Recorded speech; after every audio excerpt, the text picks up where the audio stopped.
জরুরি রোগী ছাড়া সাধারণ রোগীও অনেক দেখা হয়।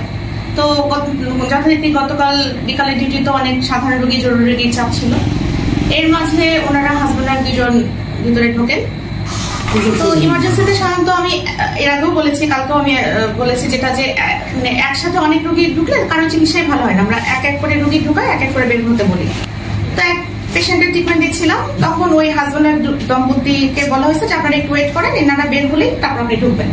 তো ঠিক আগের রোগী বের হয়ে যাওয়ার পরে তারা হাজবেন্ড আর দুজনেই ঢুকছে। হাজবেন্ডের নাম তাইজুল, 56 বছর বয়স, মাদ্রাসার শিক্ষক। ওনার বিলিরুবিন 1.4 আর ডায়াবেটিস হচ্ছে 14 কি 16। তো আমি সেভাবে তার ট্রিটমেন্ট দিয়েছি এবং তার সাথে মোটামুটি কিছুক্ষণ আমার গল্পও হয়েছে যে আম কাঁঠাল বেশি খাইছে সেই।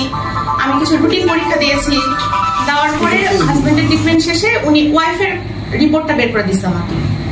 এই ইন দ্য মিন টাইম কিন্তু বাহির থেকে একটা হাত ভাঙা প্লাস্টারের রুগীর লোকজন খুব ঝামেলা করতেছিল যে আমাদের খুব তাড়া, আপনি তাড়াতাড়ি শেষ করেন। আমি বলছি এই রুগীটা শেষ করে তারপর আপনি ঢোকেন। তো তারপরে ওয়াইফের যখন বললাম যে তাহলে আপনারও তো ডায়াবেটিস অনেক বেশি, কিছু রুটিন পরীক্ষা করে তারপর আপনাকে ওষুধটা শুরু করতে হবে, লিনাটেপ খায় একটা ওষুধ খাইনি বললো।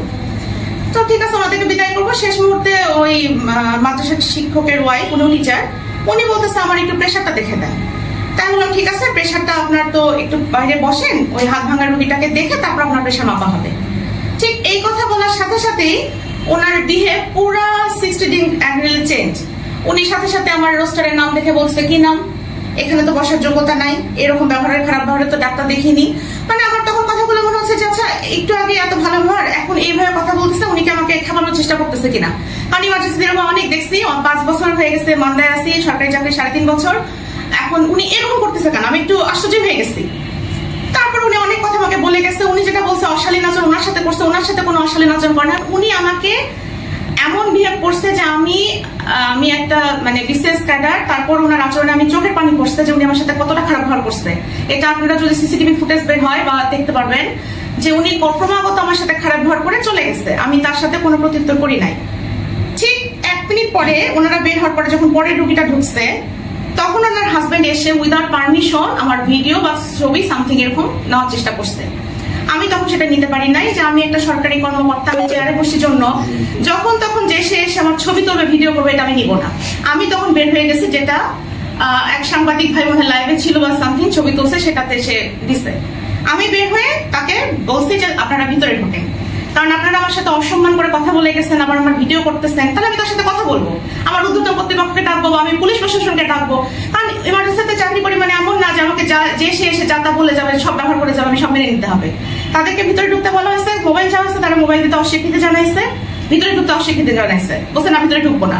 আমি বলছি না, আপনাদের সাথে আমি কথা বলবো, আপনারা এরকম করতে পারেন না, আপনারা ভিতরে ঢোকেন। তারপরে তারা ভিতরে ঢুকে হাজবেন্ড সাথে সাথে চলে আসছে। এটা নিয়ে উনি নাকি বলছে যে ওনার হাজবেন্ড কেন আসলো। তাহলে আমার একটা কথা, ওনার যদি কোনো বিপদ হয়, ওনার সহকর্মী যদি 10 জন নিয়ে আসতে পারে, আমার হাজবেন্ড আমার বিপদে আসবে না? আপনারা সাংবাদিক, আপনার কোনো বিপদ হলে আপনার সাংবাদিক 10 জন একসাথে আসবেন না? আমার হাজবেন্ড কেন আসছে সেটা নিয়েও তার কোয়েশ্চেন। ইভেন শেষে বলে গেছে আমিও খারাপ, আমার হাজবেন্ড নাকি খারাপ, তো সে 10ই জানবে। এই হচ্ছে মূল ঘটনা, ভিতরের ঘটনা হচ্ছে এটা। আর সেখানে একটা হেডলাইনে দিচ্ছে যে ওষুধ কোম্পানির লোকের সাথে আলোচনার জন্য আমি রোগী দেখি নাই, রোগীর প্রেশার মাপতে অস্বীকৃতি জানাইছে, এই জন্য নাকি রোগীর লোকজন ভিতরে আমার ছবি তুলতে চাইছে, এই জন্য নাকি তাকে লাঞ্ছিত করা হয়েছে। এটা পুরাটা একটা মিথ্যা বানোয়াট, এবং সে যদি কোনো উদ্দেশ্য প্রণোদিত করে থাকে এটা কখনোই সফল হবে না। কারণ আমার দিক থেকে আমি সৎ আছি, সিসিটিভি ফুটেজেই তার প্রমাণ থাকবে।